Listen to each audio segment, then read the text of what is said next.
Jesse, I've got a HELOC. I already am my own banker. Hello and welcome to the Durham Talents channel. My name is Jesse Durham. For today's installation in our Myths, Mysteries, and Misconceptions playlist, we're going to address the idea of using a line of credit for becoming your own banker.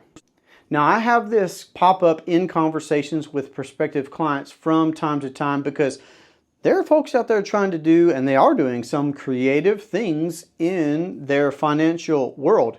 Whether it's they have some certain type of a line of credit that they've already used for things that they're doing in life, or they're looking to establish a HELOC, a home equity line of credit, to be able to implement some creative financing in their lives. And I can appreciate that out of the box, atypical approach to finance. We all have a need of finance at the end of the day. Even R. Nelson Nash himself was the one who said that our need of finance is much greater than our need of protection, because for those of us that are implementing infinite banking, we use as the ideal asset a properly structured whole life policy from a mutual company that pays dividends as the ideal banking entity for lots of reasons, and we're going to touch on some of those.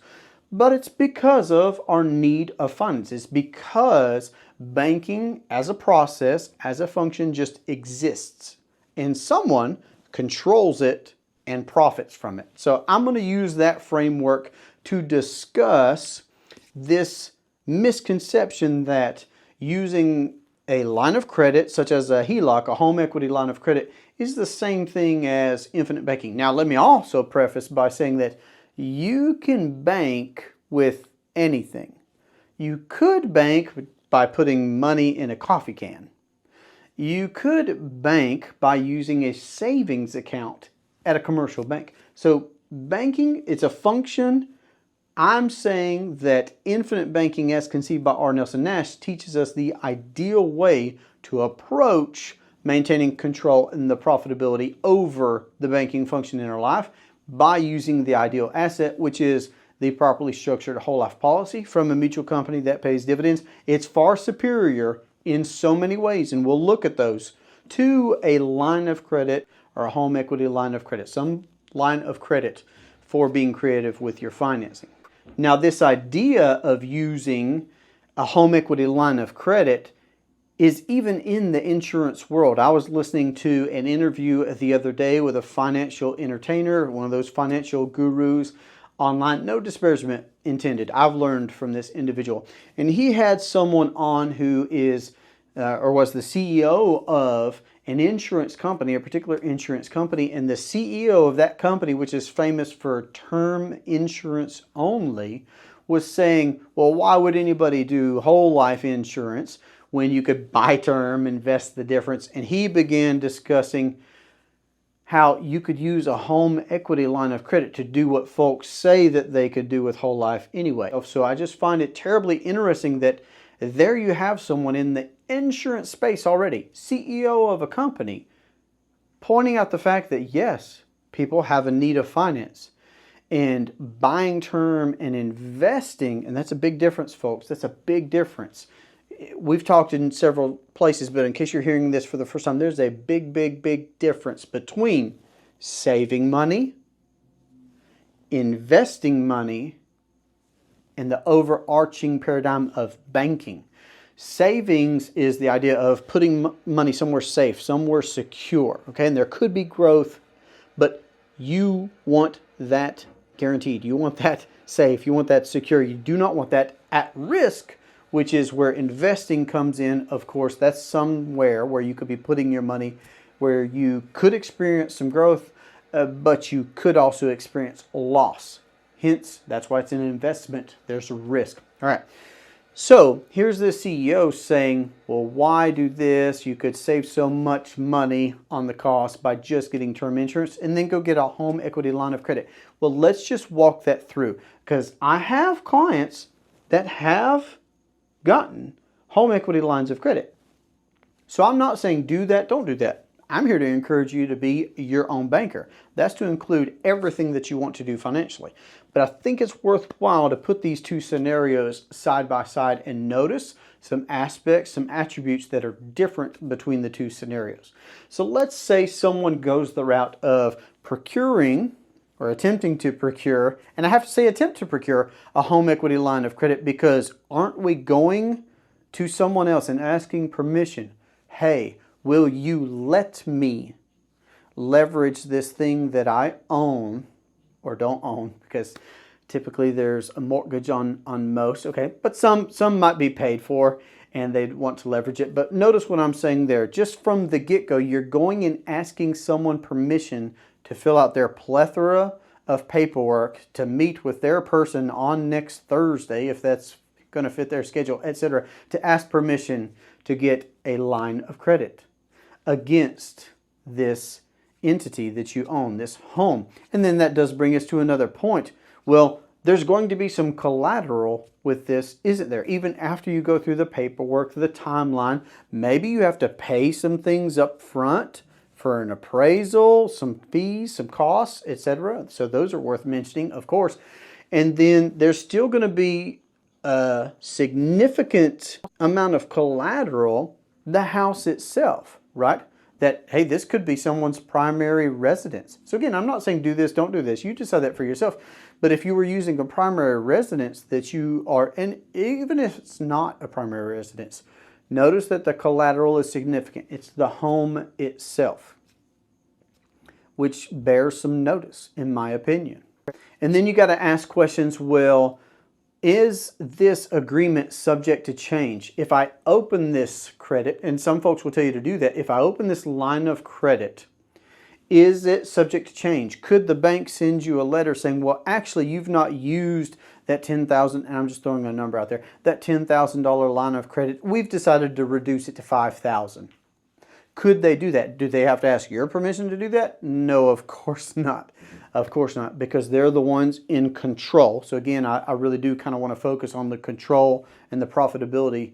So I hope you're just beginning to understand that there are just layers of loops that are already showing me the disadvantages that are just not as optimal. I'm not saying it's not worthwhile. You can decide that for yourself. But I'm saying it's not optimal for infinite banking. It's not optimal for you being able to control and being able to profit, which does lead us to the profitability aspect. So could you do great things by leveraging a home because you know what to do with capital and go out and be productive with that capital? Absolutely. And use the profits from whatever endeavor to be able to pay the bank back, keep more for yourself, grow and compound and scale that? Sure. Awesome. Great. Let's do that comparison now of, on that particular aspect, if you use the line of credit, you go out, you're productive, you earn something more beyond what you owe to the bank, are you going to be taxed on that? I'm just saying it's a worthwhile thing to ask, and I'm not a tax expert, but again, I'm just trying to point out more aspects. So let's just now begin looking at the difference with a whole life insurance policy. So when you pay premiums into a whole life insurance policy, that's a contract that you own. That is a private piece of property. Now, yes, you got to go through an application process, a medical exam, whatever, to get this insurance, because we're using whole life insurance, okay? But once you own that property, you own that property. It's private. You own that for the rest of your life. So you're funding this private banking entity, and you do not have to ask permission to be able to get access to capital. The insurance company will ask you two questions when you call to make a policy loan from this contract, against this contract more particularly. They'll ask you how much of what's available do you want us to send to you, and do you want a check in the mail or a direct deposit? What do you want? That's it. You're not asking someone permission. This is a private contract that is a contract between you and the insurance company, of which you are part owner. Big point right there. Are we part owners of these banks? Are we going to enjoy the profits of being part owners of these commercial banks? No. But we're part owners of these companies, so you can earn dividends with mutual life insurance companies, and they've been paying dividends for over 100 years without missing a single year. I'm just saying. So we're not asking permission. We are part owners here, so we can enjoy dividends from these companies. We have a contractual right to access compounding capital over our lifetime. So what that means is that when we pay premium dollars, the cash value of that policy grows, it compounds over our lifetime because it must eventually equal the death benefit amount, in fact. So the older that policy is, the more efficient it is, the bigger the numbers are. And if we pause right there and think, won't we probably want a greater access to capital in the future? So why not be compounding our capital right now? Absolutely. It's a good thing to be able to notice. So we're part owners with these mutual life insurance companies. Don't have to ask permission. It's a guaranteed contractual right that we have. Let's circle back to that collateral aspect. What's the collateral? If I take a policy loan, if I take a loan against the cash value of my policy, what's the collateral? Am I going to have a car or a home or something pulled out from under me? No. If I never pay that back, and I die, let's run that worst case scenario. I die with an outstanding loan. Took $50,000 out, had a $500,000 death benefit. The insurance company's still going to send $450,000 tax-free to my family. So not only does my family have the $50,000 that I already accessed or whatever that $50,000 bought, but they're going to get the $450,000 tax-free as well. Windfall to the family. It's a beautiful thing because the death benefit was the collateral. So no home to take out from under us. It's a beautiful relationship when you control and profit from the banking function in your life. Another point is that every dollar that we pay in premium grows and compounds, and that growth is tax deferred. Now, we get access to that growth tax-free though when we're making policy loans, when we want access to capital, which is why supposedly folks are setting up home equity lines of credit, right? Like that way it could be an emergency fund for them, or that way they could have access to capital to be able to renovate their home or to be able to take that Disney vacation or just whatever it is that folks want to be able to use money for. Whereas here, we own it, we can control it. The collateral is the entity itself. We don't have to ask permission.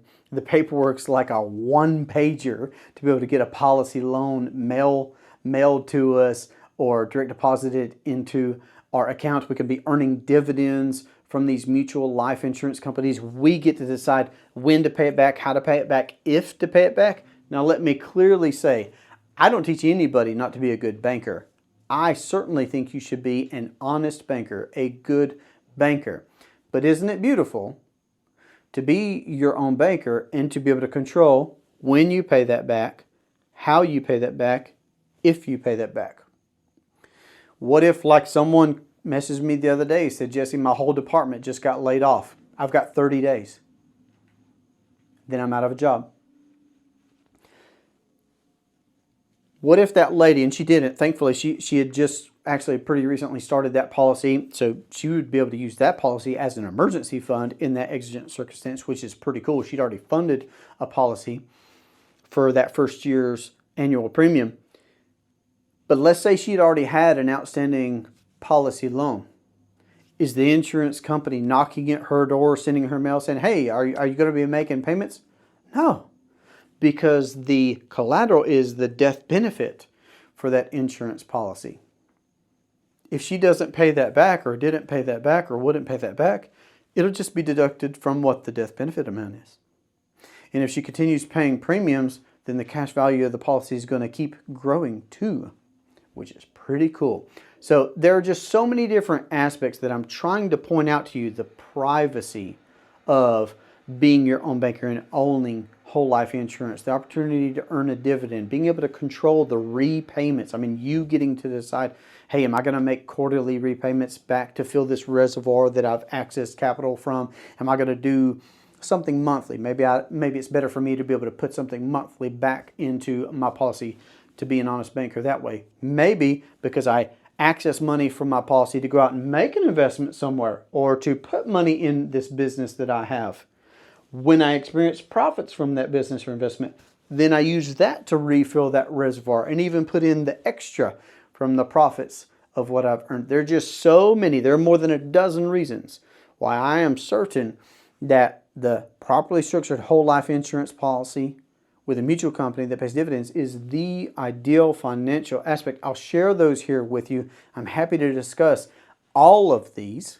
And I really just can't overstate how simple of a lifestyle it is to be your own banker, to be able to pick the amount that you want to fund your private banking system with, and then have flexibility to be able to pay minimums if you need to when some financial obstacle presents itself, or pay extra because some financial opportunity has presented itself and you want to use your banking system for that thing that you want to do. It's just such an easy, simple, stress-free lifestyle to know that you've got a guaranteed access to compounding capital over the whole rest of your lifetime, and it's still ultimately going to culminate with a tax-free windfall to the next generation. I know that I already said that, but let's just say you went that route of the HELOC, and let's say you did have a HELOC your whole life.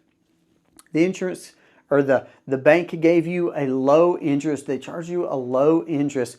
Let's say they never changed the terms or the conditions of the home equity line of credit that they gave you. And let's just put all the best assumptions out there.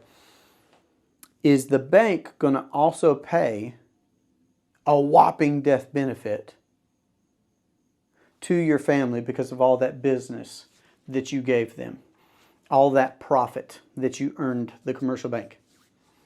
No. So see, the longer range we think about this idea of becoming your own banker, I believe the more that you'll see that becoming your own banker, as it was conceived by R. Nelson Nash, it's the ideal way to account for your need of finance in life, using his principles, using this process, and with the ideal product.